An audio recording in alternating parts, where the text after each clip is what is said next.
Ouais, comeback sur Take a Break. J'espère que je vous ai pas trop manqué. Moi, vous m'avez manqué de fou, je vous jure, ça me fait trop plaisir de revenir.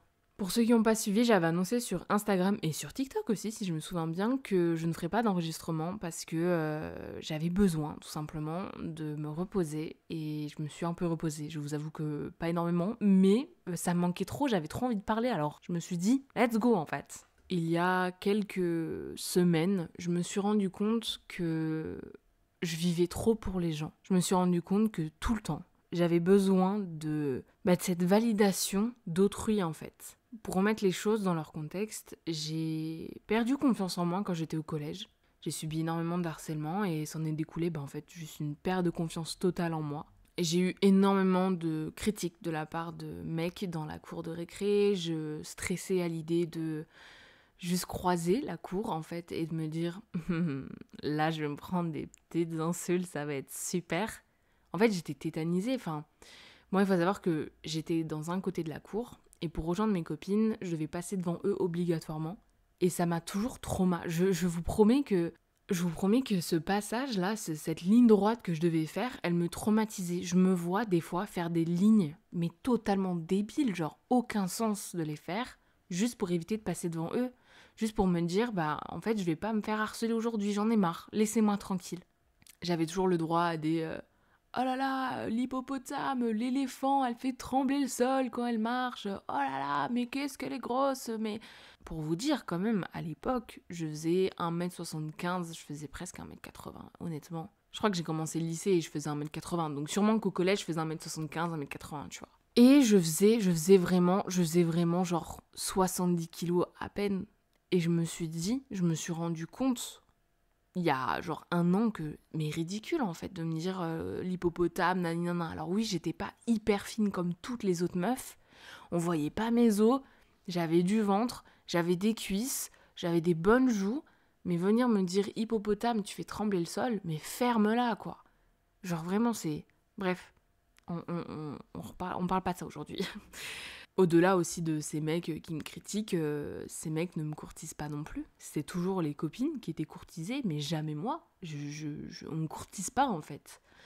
On cherche pas à être apprécié par moi, on cherche pas à m'aimer, on cherche...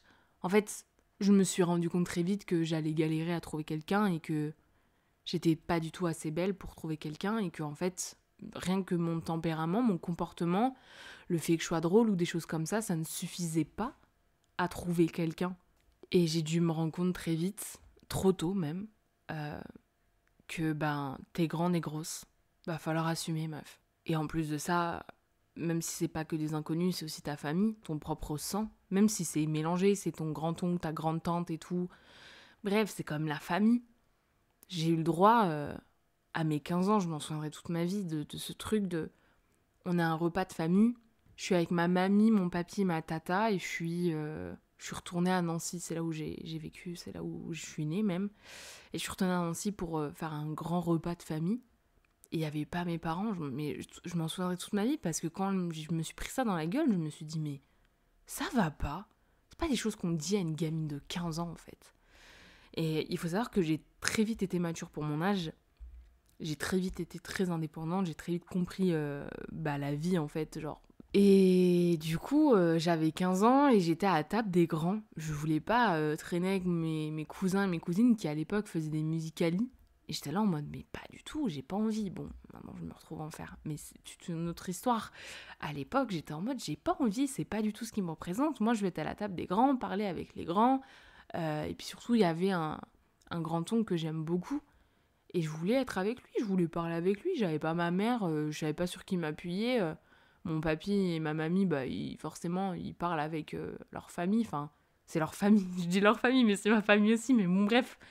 Et, euh, et du coup, tu sais, je suis là, genre, je parle un peu avec eux. Et puis, parenthèse totale, mais pendant ce repas, je leur annonce que je vais être dans le cinéma. Voilà, à 15 ans, c'est là au moment où je me suis rendu compte que je veux faire du cinéma, en fait. Je veux faire de l'audiovisuel et tout. Et je me souviens toute ma vie de...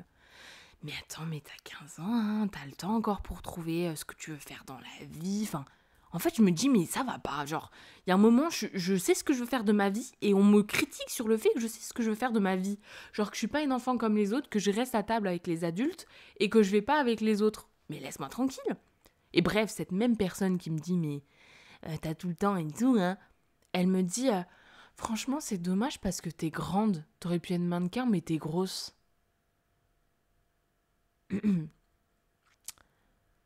Pardon? J'aurais pu être mannequin parce que je suis grande, mais je suis grosse. Et tu me regardes droit dans les yeux, grognasse, et tu me sors ça. Mais t'es qui, toi? Maros, t'as toujours été bouboule dans ta vie, tu viens me parler. Qu'est-ce que tu veux? Mais non, mais... Enfin, je suis désolée, c'est lunaire. Et à l'époque aussi, il faut le dire, il n'y avait pas de représentation. Enfin, très très peu. J'avais 15 ans, c'était... Attendez, je calcule et je reviens vers vous. C'était en 2013. Non, pas possible. C'était pas en 2013. Putain, mais il suffit juste de faire 15 plus 2, en fait. Genre, c'était... c'était en 2017. En 2017, j'avais 15 ans. Ouais, c'est ça. Bon, écoutez. C'était en 2017. Et en 2017, c'était pas encore hyper bien représenté, hein, les femmes rondes sur Internet et tout. Genre, moi, j'avais personne. Je m'appuyais sur Adèle, hein, vraiment. Maintenant, Adèle n'est plus du tout ronde, mais je m'appuyais sur elle à l'époque pour me dire, je suis pas toute seule, il y a des femmes qui sont très belles et qui sont rondes. Parce que sinon, c'était pas du tout représenté. Et donc, je pense que c'est là que ça a créé une nouvelle Charline. L'ancienne Charline, elle était toujours agitée, ça n'a pas changé. J'ai toujours été très agitée. Je sortais H24, j'étais toujours avec mes copains dehors, je voulais jamais être à la maison. Vraiment, j'étais là dehors à inventer des trucs tout le temps. Je chantais à balle, j'avais pas de honte. Je dansais aussi devant les gens sans honte, en mode vas-y, je m'en fous, viens, on danse, c'est marrant. Je parlais tout le temps, j'étais tout le temps là en train d'essayer de comprendre ce qui se passait, tout, très curieuse, très créative, très plein d'imagination. J'avais plein d'amis. En fait, partout où j'allais, je me faisais des potes, j'avais aucune honte de qui j'étais en fait. L'ancienne Charline, elle avait aucune honte à s'exprimer, à se présenter, tu vois, être là en mode je suis là, j'existe, j'ai une personnalité, je suis quelqu'un. Et ils ont éteint tout ça. Ils m'ont tous éteint. J'ai 15 ans et une nouvelle Charline se crée. Et donc j'ai ressenti le besoin de me montrer. J'ai ressenti ce besoin d'être validée par les autres. J'avais tout le temps besoin d'être validée. Et tout le temps besoin de me montrer, enfin, terrible, mais je suis passée par l'hypersexualisation. C'était très léger, mais quand même. Je suis retombée sur des photos il y a pas longtemps de moi gamine. Et tu sais, j'avais genre mes doigts sur le bord de ma bouche en mode pou pou pidou pou pou. Tu vois, très Marilyn Monroe, très... Mais meuf, t'as 15 ans, genre, calme-toi. Je me sexualisais à balle. J'aimais bien faire des photos où j'étais un peu jolie comme ça, tu vois. Et pour autant, je ressemblais à rien. J'étais tout le temps en leggings, grosse suite. Mais je me suis très vite maquillée aussi. J'ai très vite appris à toucher au maquillage. Très vite appris à vouloir camoufler ce que j'étais, à vouloir mettre un masque sur tout ça, en fait. On pourrait se dire, putain, c'est de la créativité, elle touche à tout ça, super cool. Peut-être qu'elle va apprendre le maquillage plus tard, elle va genre grave bien se maquiller, elle va devenir make-up pour des restas. Non. Non, je sais pas. C'est vraiment purement théorique ce que je dis, parce que je le ressentais pas comme ça du tout, j'avais pas besoin de me camoufler derrière ça, je trouvais ça juste hyper beau. Et je me mets avec du maquillage, pour autant je venais pas au collège avec du maquillage de fou. Je me souviens de la première fois où je me suis vraiment maquillée, vraiment, n'abusons pas, j'avais pas de fond de teint et tout, mais j'avais du gros fard à paupières, mais bleu turquoise, parce que j'avais mis une écharpe bleu turquoise. Rien n'allait, tout était horrible. Et je me souviendrai toujours de l'une de mes meilleures potes qui s'appelle Léa, donc si tu passes par là, parce que je sais que tu m'as follow il y a pas longtemps, donc ça se trouve que t'écouteras, mais elle m'avait dit, mais meuf, c'est moche. J'étais là genre, oh la connasse, mais j'avoue, c'est horrible. Mais je sais pas, j'aimais trop. Et peut-être que ouais, du coup, c'est... Indirectement, c'est genre, regardez-moi, je mets des couleurs flashy sur moi, et puis j'essaie de changer de qui je suis d'habitude, tu vois, donc ouais, c'est marrant, tiens. C'est marrant tout ce que je repense là. C'est marrant. Et donc à l'époque, au collège, je traînais avec des meufs que j'aimais pas forcément. Ça a duré très peu de temps, mais je les aimais pas forcément. Elles étaient méchantes, et puis ça m'a transformée totalement. Moi, j'assume tout à fait le fait que au collège, j'ai été une peste, quoi. Il y a eu des périodes de ma vie où j'étais vraiment une peste. Vraiment. Et je me sentais même pas puissante d'être une peste comme ça, tu vois. C'était juste le moyen pour moi de de me protéger, on va dire. Et de toute façon, c'est toujours la même chose. Les gens vont projeter ce qu'ils pensent d'eux sur toi. Les gens vont projeter leur peur sur toi. Ça marche comme ça. Faut se le dire, ça marche tout le temps comme ça. Personne n'est méchant parce qu'il est méchant. Si la personne est méchante, c'est qu'elle a 30 000 problèmes dans sa vie, mon pote. Elle s'aime pas, elle se déteste, elle fait genre à la confiance, mais pas du tout. Ne vous trompez pas. Je peux parier sur tout ce que j'ai de plus cher que ces personnes n'ont pas confiance en elles. Ces personnes essaient de cacher quelque chose par leur méchanceté. Et moi, ça a été mon cas, quoi. J'ai traîné avec des pétasses. Oh, puis j'en ai été une, quoi. Enfin, terrible. Et peut-être qu'il y a des gens, du coup, qui vont être là en mode « Wesh, je pensais pas qu'elle était comme ça » ou des trucs comme ça. Si. Ça a fait partie de moi, en fait. Ça a fait partie de mon passé. J'en suis pas fière du tout. Vraiment. Mais ça a fait partie de moi, de cette période où j'étais mal dans ma peau et donc quelqu'un me critiquait. Bien sûr, il fallait que je le critique. À l'heure actuelle, si quelqu'un vient me critiquer, frère, je suis intouchable. Ça va peut-être un peu me blesser, mais alors, j'en ai rien à faire. Parce que j'ai compris ma valeur, j'ai compris qui j'étais, et j'ai compris que ça servait à rien d'être agressif avec les gens, d'être méchant avec les gens. Ça sert à rien. Mais ouais, j'ai fait des trucs pas cool. Je pense que... Ouais, j'ai vraiment fait des trucs pas cool. J'ai dit des trucs pas cool sur mes potes. Des trucs où, en plus, tu vois, c'était typique... Genre, moi, j'étais pas bien sur ça, sur mon physique, et bah vas-y, si j'entends une de mes potes qui vient un peu tacler le physique de mon autre pote, je suis en mode, ah ouais, de ouf. Mais vraiment, enfin, la conne de service, je vous jure. Et je regretterai toute ma vie, et j'ai demandé pardon plus d'une fois pour ça, parce que c'est pas des attitudes à avoir, pas du tout. Et je suis même pas comme ça. C'était vraiment une autre Charline à cette époque, et c'est une Charline que je ne veux plus jamais revoir, c'est une Charline que je ne... En fait, qui me contrôlait, en fait. Je pensais que j'étais celle qu'ils aimaient, tu vois. J'étais même pas moi, j'étais juste celle qu'ils aimaient, j'étais juste celle qu'ils voulaient. Et c'est terrible. Et au fil du temps, jusqu'à peu, hein, j'ai envie de vous dire, jusqu'à vraiment, il y a encore 7 mois, 7-8 mois, j'avais encore des petites manières qui me plaisaient pas. Mais je préfère mettre les points sur les i. Si je parle de ce moment de ma vie, c'est pas pour rien, j'ai pas envie de mentir, je suis à 100% transparente dans ce podcast.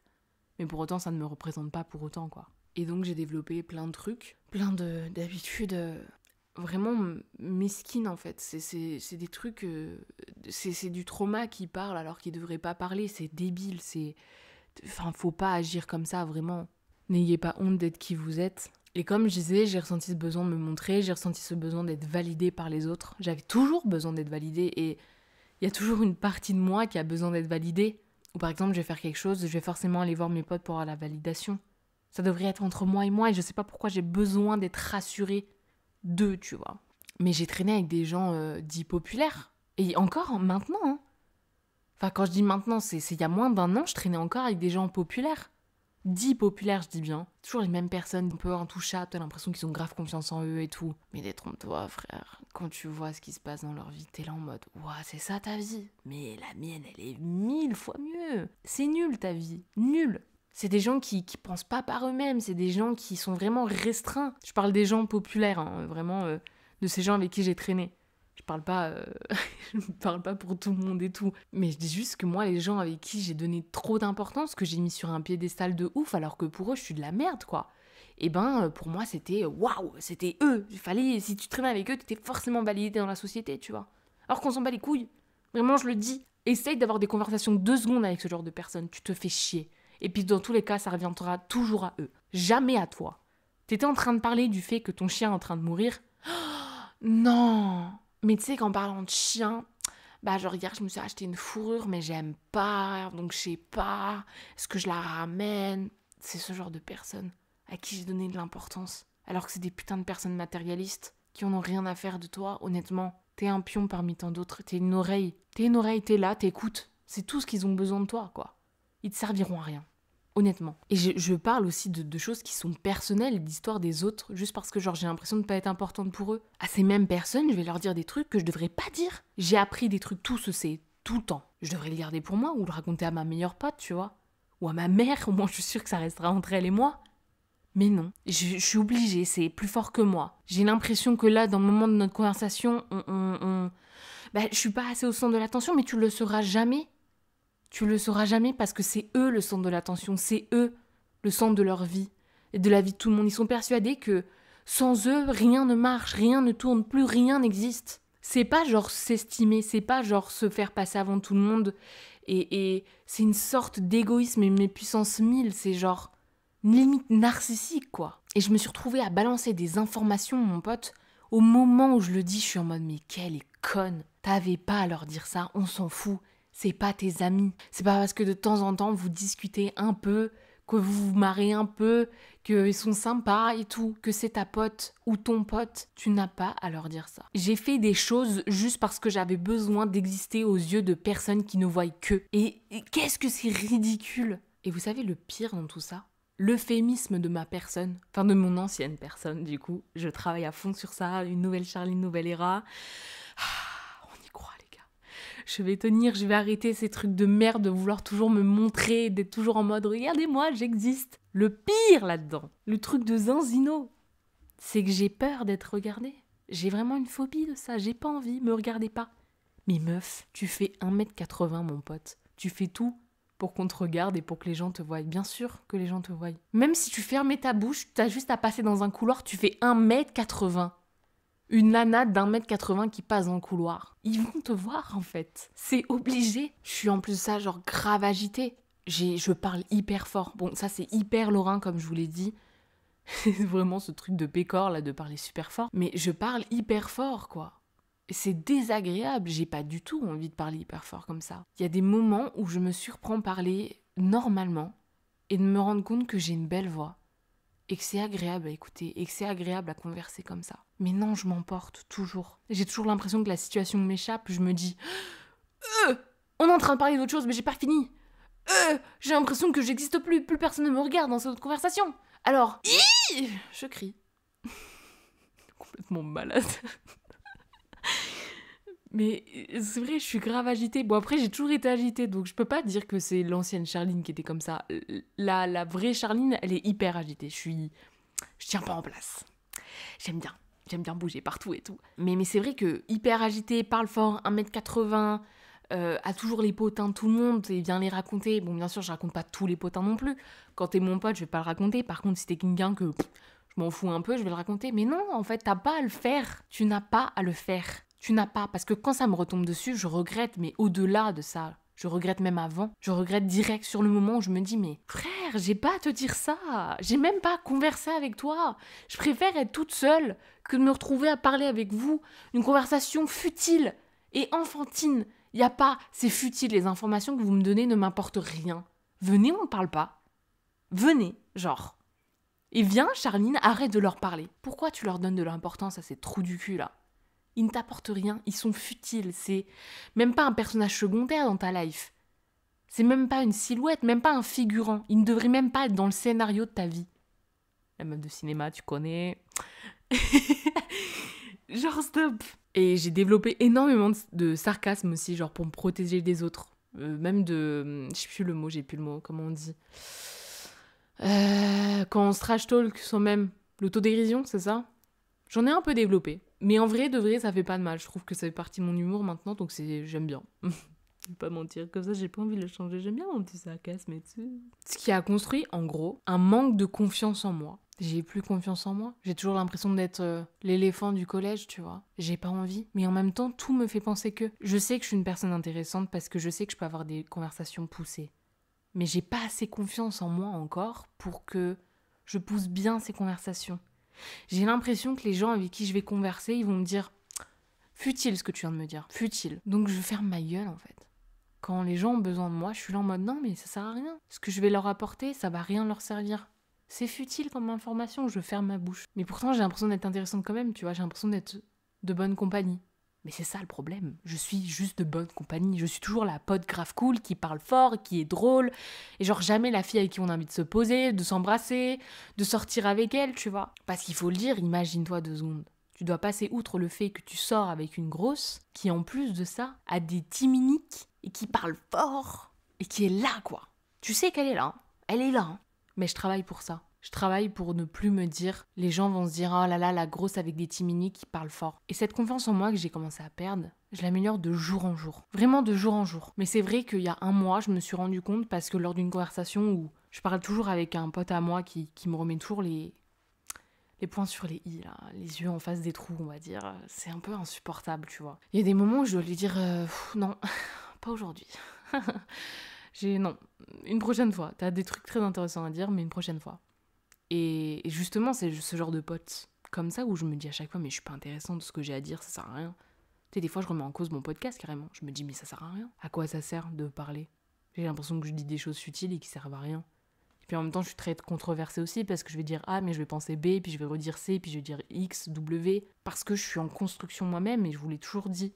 Ne prenez pas tout en compte ce que je vous dis. Prenez ce que vous avez à prendre de moi, mais ne prenez pas tout, ne formez pas tout autour de ce que je vous dis.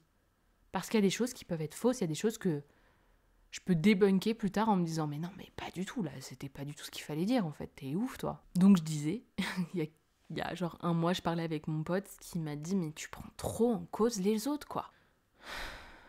Et je me suis dit mais je vais faire un épisode sur ça parce que c'est vrai. Et je sais pourquoi en plus, c'est ça le pire. J'ai l'impression que pour vivre, il faut que je vis à travers les yeux des gens. Mais non, je vais commencer à vivre à travers mes yeux. Je vais commencer à vraiment me voir. Et vous voulez que je vous raconte un truc de fou?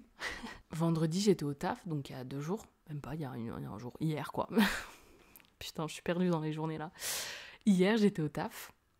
Et puis, je m'active et tout. Et puis, je rends un dossier. Et je me lève et je vis, quoi. Premier degré. Et trop bizarre la situation. J'étais plus la grande grosse boss finale du jeu de la vie, j'étais Charline. Et à ce moment-là, j'ai trouvé un havre de paix où je me suis dit mais waouh, mais tellement apaisé les gars, ça m'a fait trop du bien. Et je vous jure, rien que d'en parler, j'ai vraiment genre envie de chialer. C'est trop bizarre ce que je vais dire, trop bizarre à expliquer, mais je me manque de ouf. Genre l'ancienne Charline me manquait, j'essaie de la ramener au fur et à mesure, mais c'est super dur, tu vois. Elle a été enfuie pendant des années, 8 années maintenant. C'est dur de genre tout enlever, de creuser comme ça avec des pelles différentes en plus, parce qu'il y a des moments où je vais pas bien du tout. Il y a des moments où je pète la forme, donc mes pelles sont différentes. J'étais grave drôle. C'est toujours le cas. Je suis un peu genre le prime de l'humour. Non, en vrai, je suis drôle sur le moment. Je crois que je suis un peu un comique de situation, tu vois.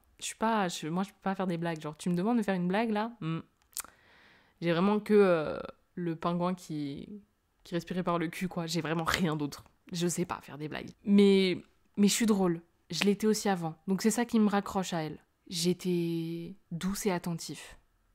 J'avais pas besoin de vivre pour les autres, en fait. J'avais même pas besoin d'eux pour vivre. J'étais tellement indépendante. Tellement...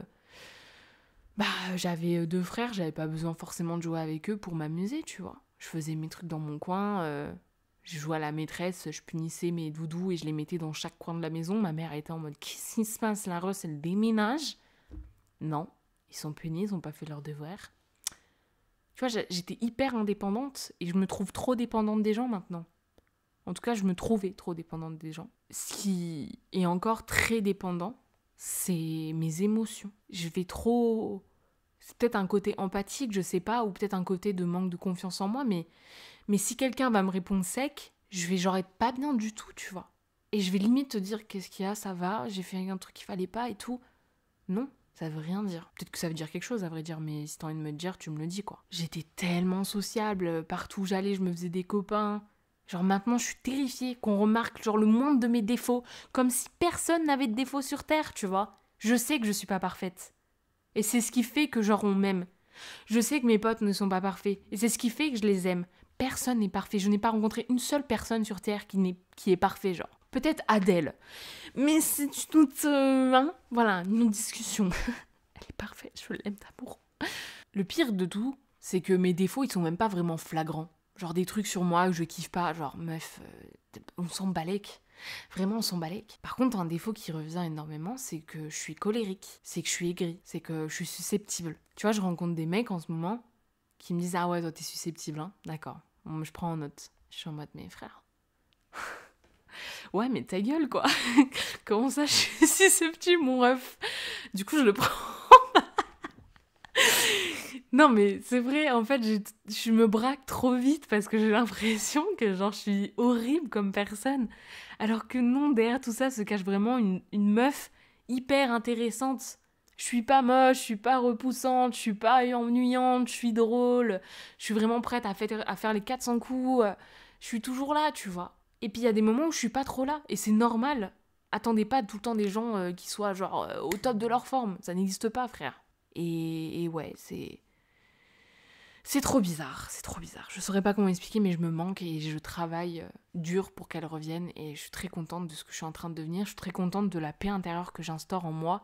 Et je suis contente du fait que vraiment, les personnes à l'heure actuelle que je pense qui sont sans intérêt et futiles à ma vie, je ne leur parle plus.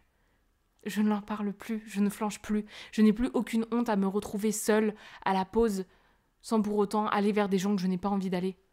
J'ai plus honte. Je suis fière. Et vraiment, ne vivez pas pour les autres, ne vivez pas pour le regard des autres, ne vivez pas à travers les autres, ne vivez pas en étant persuadé que la personne que vous êtes à l'heure actuelle, elle plaît aux autres. Parce que soyez persuadé qu'elle plaise à vous avant tout.